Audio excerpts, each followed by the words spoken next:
बांग्लादेश में इस्कॉन का मामला सुर्खियों में है। चिन्मय कृष्णदास को लेकर बांग्लादेश में बवाल है।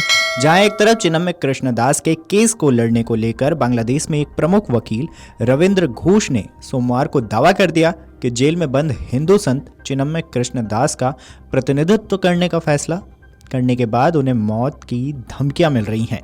लेकिन उन्होंने कसम खाई है कि वो न्याय और अल्पसंख्यक अधिकारों के लिए अपनी लड़ाई जारी रखेंगे। बता दें कि रविंद्र घोष फिलहाल पश्चिम बंगाल की राजधानी कोलकाता में स्वास्थ्य लाभ ले रहे हैं। वहीं पत्रकारों से बातचीत के दौरान उन्होंने आरोप लगाया कि बांग्लादेश की अंतरिम सरकार दास को निशाना बना रही है क्योंकि वह हिंदुओं पर अत्याचारों के खिलाफ मुखर रहे हैं और सताए गए अल्पसंख्यक समुदाय को एकजुट कर रहे हैं। इसके साथ ही उन्होंने आरोप लगाया कि बांग्लादेश की अंतरिम सरकार चिन्मय दास को निशाना बना रही है क्योंकि वह हिंदुओं पर अत्याचार के खिलाफ लड़ाई लड़ रहे हैं। बांग्लादेश के सर्वोच्च न्यायालय के वकील ने बताया कि मुझे पता है कि मेरे खिलाफ झूठे मामले दर्ज किए जा सकते हैं, लेकिन इससे मैं नहीं रुकूंगा। मैंने जीवन भर अन्याय के खिलाफ लड़ाई लड़ी है। मैंने मुसलमानों के लिए भी मुकदमे लड़े हैं और उन्हें न्याय दिलाने में मदद की है। एक दिन मौत आएगी, लेकिन मैं लड़ाई जारी रखूंगा। रविंद्र घोष ने 1971 के बांग्लादेश मुक्ति संग्राम में हिंदू अल्पसंख्यकों द्वारा निभाई गई भूमिका पर दुख जताया है।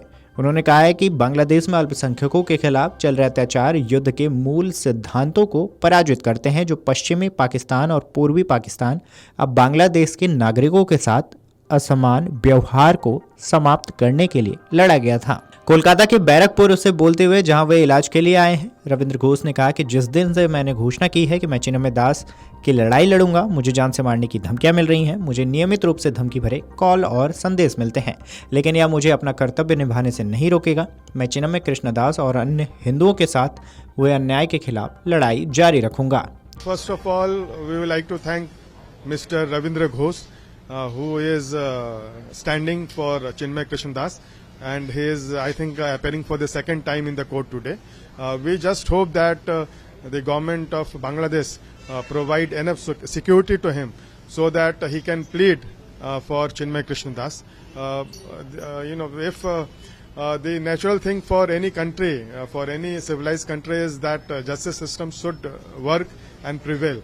And we hope that justice should be delivered to Chinmay Krishnadas, and for that his lawyer should be able to come to court and plea on behalf of him. Bangladesh सनातनी जागरण जोत के प्रवक्ता चिन्मय कृष्णदास को ढाका के एक अंतर्राष्ट्रीय हवाई अड्डे से गिरफ्तार किए जाने पर उनको बांग्लादेश अदालत ने 2 जनवरी तक जेल में भेज दिया है। रविंद्र घोष का मानना है कि हिंदू समुदाय को एकजुट करने के उनके प्रयासों के कारण भिक्षु को झूठे आरोपों में फंसाया गया है। वकील रविंद्र घोष ने कहा है कि संत की बड़ी सार्वजनिक सभाओं ने प्रशासन को परेशान कर दिया। यही कारण है कट्टरपंथियों और अंतरिम सरकार ने उन्हें निशाना बनाया। मौत एक दिन आएगी, लेकिन मैं लड़ाई जारी रखूंगा। घोष परिवार शाम को अपनी पत्नी के साथ इलाज के लिए बैरकपुर पहुंचे थे और अपने बेटे राहुल घोष के साथ रह रहे हैं, जो कई साल से इस इलाके में रह रहे हैं।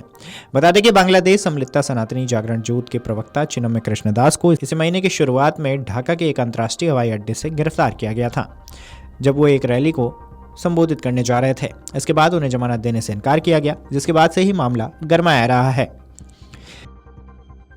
अगर आप ये वीडियो YouTube पर देख रहे हैं तो हमारे चैनल को सब्सक्राइब कर बेल आइकन दबाएं, और Facebook पर देख रहे हैं तो हमारे पेज को लाइक करें। 8 मिलियन प्लस सब्सक्राइबर, आपके इस भरोसे के लिए बहुत धन्यवाद।